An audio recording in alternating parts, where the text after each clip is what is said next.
9.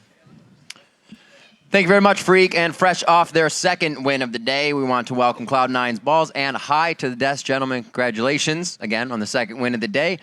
Hi, I got to ask you, coming into this game, did you think that would be the end? Did it actually catch you off guard that that's how it ended after such a hard-fought game? Well, the game kind of went weird because we had like 2 or 3 really big misplays where we kind of suicided and made the game much harder for ourselves. So I didn't really see us just... I don't know, obviously I'm not going to see that game ends that way, so Right. it was really weird. All right, so let's go back to how the game started then. Coming into this, tell us about your team composition with all the shields that you guys are building up. Right, so we don't necessarily just... I didn't think about the shields really. I didn't really notice until you just said it. So, but you just pick champions in order of priority, right? So we just picked what we thought was best at the time. So we just picked accordingly. Obviously, I'm not going to tell you priority or anything, but I mean that's what we did in Champion Select, and we were taking what we prioritize and what they also prioritize. So it was kind of like a win-win situation. All right, Balls, can you talk a little bit about your Shen matchup with Shyvana? Because it seemed to go really well for you. Well, there's a lot of top lane champs that were banned out. And they first picked Shyvana, so they gave us Kha'Zix Lulu for that. And I had to choose another top lane champ to play, and that was pretty much Shen against Shyvana. It was just pretty much a farm lane, and I was going to just ult at level 6 and help my teammates later. And yeah, there were some misplays, and I just got really fed off that. Interesting to see you go back to Shen, obviously because of the pick, but last season we heard the team saying you had such a love-hate relationship with him. You'd play him for a few months and then just kind of forget about him, but obviously the love came back during this game. Looking at your picks now, talking about more picks before we jump into replays into this game, the Soraka, was that something that you had coming into the last few weeks, or has it kind of been something you've held since the split started? Well, I get a lot of things from solo queue. So when Kirby kicking that mid Soraka guy, I believe, started spamming Soraka, I lane versus it multiple times. I'm just like, what do I do in lane versus it? I can't do anything, and the only way to beat it was just camp with a jungler. And when you have a champion that has to, the only way he loses is in a 1v2, it's just basically a really good champion. So I like her a lot, and I get inspiration from solo queue, so I give props to them. And then that 1 week Scar got a ban versus him every single game, I think. He wanted to bust it out, so I'll do it for him since he's not playing anymore. Right on. The homage to Scar, I like it. Now, you did talk a little bit about your guys' priorities in picks bans. You don't have to tell me what they are, but are they different from team to team? Like, say, if you're going against CLG, do you have the same list of priorities that you're looking at in Champion Select? It's different per team because different teams prioritize different things. So, like, for example, TSM and, say, I guess, EG, they have completely different priorities on what champions they want. So depending on what team we go against, we have a different priority list for each team of what we want and what they want. So, right on. So let's jump into the game now. The reason we have you guys here for the W, looking at the first replay, about 24 minutes into the matchup. We're going to get that on your screen right now. Talk us a little bit of how you kind of took this back, because it was CLG brute forcing you, and then you knew when to turn onto the pocket they were sitting in.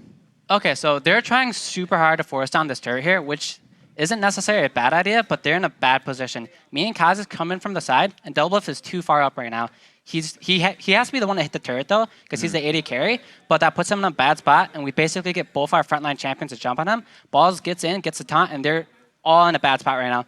So Corki's like untouched by the rest of their champions, and those 3 just die to us 3, and they basically force the turret too hard. And something like that, how quick do you formulate that you are able to do that and that it will work out in your favor? Is it a few steps ahead, or does it have to happen in that second? Well, the moment they started pushing mid and I was bottom, I was like, hey, we can fight this. They're in a bad spot. So that's where I started charging over from bottom. I tell Kha'Zix to come in the same side as me. Balls is ready to ultimate, and we basically would force a fight from there. When you're running a team with a lot of ultis that are very defensive, like Shen and Lulu, do you guys have to coordinate amongst yourselves who's going to use each other's ultimate when, or is it just reactive? I think it's a lot of reactive because you can't just tell someone all the time when to just ult. Like right now, you have to be watching. Like, I have to watch my teammates and when to go in, and then I also communicate with them and tell me when to go in too. And they also yell out, so it's a lot of preparation. Right on. We'll get right into the second replay, actually. This one at about 30 minutes into the game. CLG was pushing quite, or you guys, I should say, were pushing quite hard, and you get chased out of this one, and it really looked like CLG was able to gain some big ground here. What was the idea with having some advantage in this? Okay, so there was a really big misplay here by me. It was my fault. I saw Shyvana pushing mid, and I thought it was only Shyvana, so I was like, hey, it doesn't matter. She was pushing against Super Creeps by herself. Just push pot. But then they sent the other two mid. I didn't see that in time. So they basically got an inhibitor for free, which shouldn't have happened. So they're like super far behind right now, but they get a free inhibitor just because they have a good rotation. They said, hey, screw it, push down through mid, let them push bottom, whatever. So they had a good rotation, and we got punished for that, giving them a free inhib. And this fight would have went better, but I believe me and Lemon suicide to Nian over here, where he like E flashes over the wall and kills us both. So in the case we didn't get double killed here, that would have went much better for us.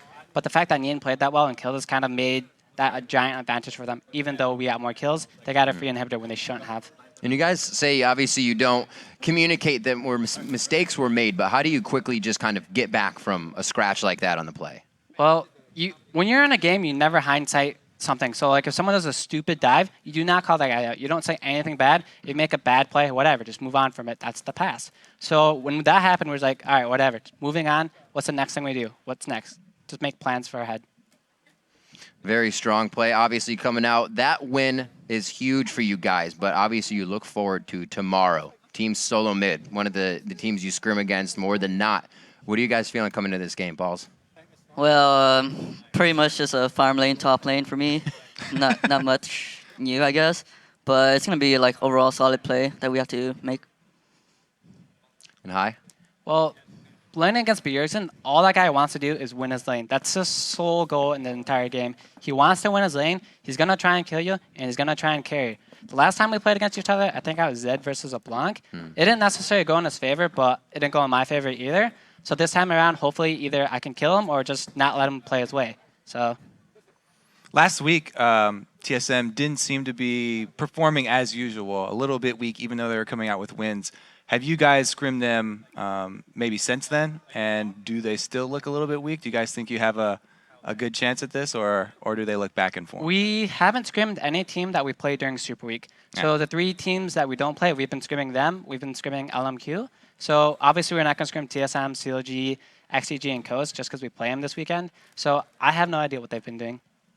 So coming into this season, let's talk about stats a little bit. Not to put you in the hot seat, but you are one of the lower farmers in the mid lane, but that's because you roam. Is it kind of on your mind that you are behind in farm usually, so you have to make up in other places when you're playing that spot? I don't really care for what my stats show. I play to win this game. I don't necessarily play to win the lane. And I do a lot of things that aren't really selfish. Like, a lot of people like give Mitos crap for taking my blue buff. It's not mine. He can take it if he wants. It just depends on who can make more out of it. And if me farming mid versus me diving bottom, whatever one's more important, I'll go do that one. So all I want to do is win the game. I don't care for all. Well, that'd be cool to go all stars, but I don't care to be like a star or anything. I just want to win the game, and that's all that's important to me. Right on.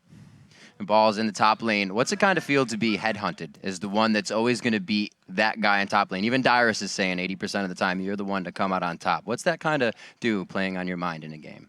I mean, it feels good knowing that like everyone thinks of me highly, but I think I'm just playing well, and there's not really much to do when all I see is red creeps and farm them all, and my team lets me do that, so it makes my CS look high, but it's pretty much just team play. Like, whoever gets a gold is divided between the teams, and other teams prioritize gold higher on other players than other teams. And I think I get a lot of farm compared to sneaking high most times just because I see red creeps and farm. All right, we have a little bit of extra time Yeah. here, so I'm sure people are very interested in your Rumble. Do you have any advice for people who are trying to pick up Rumble because of maybe this new skin that's coming out? Well, first of all, it's pretty hard to farm with Rumble because of his flame splitter. So you have to play a Rumble a lot and get used to the timing of flash hitting with his flame splitter on, or also turning it around. But there's also a lot of stuff like, depending on your lane matchup and the junglers, you have to decide when to like push a lane or farm, I guess. And most of the time on Rumble, I start flame splitter and try to like win my lane. But in solo queue, it's pretty hard when they just gank you right away. So. All right, Hi, final question. I know last year Jack would always take you guys out on the wins for pizza and good food, some boiling crab. What's on the night of a Super Week? What are you guys going to do after a victory now? I think I'm going to go home and take a nap. Like, it's going to be eating and sleeping just because I do want to play solo queue, but it's on patch 4.5 right now, and that messes entirely with my damage values. People are going different runes. I'm going different runes. Interesting. So if I did that, I wouldn't be used to it. So like, say I kill someone at level 3 in solo queue, try to do that tomorrow, it's not going to be the same just because runes are different. So I would like to play solo queue, but I cannot. So I'm just going to sleep and eat. All right, because I'd be looking to call you out on that level 3 all-in. Yeah. But congratulations on the win, guys. Best of luck in more wins in the season and against Team Solo Mid tomorrow. Best of luck to both of the teams. All right, everyone, we've got to take a quick break, but when we come back, Dignitas will face off against Curse in our 4th game of the day. It's Super Week. The NALCS continues.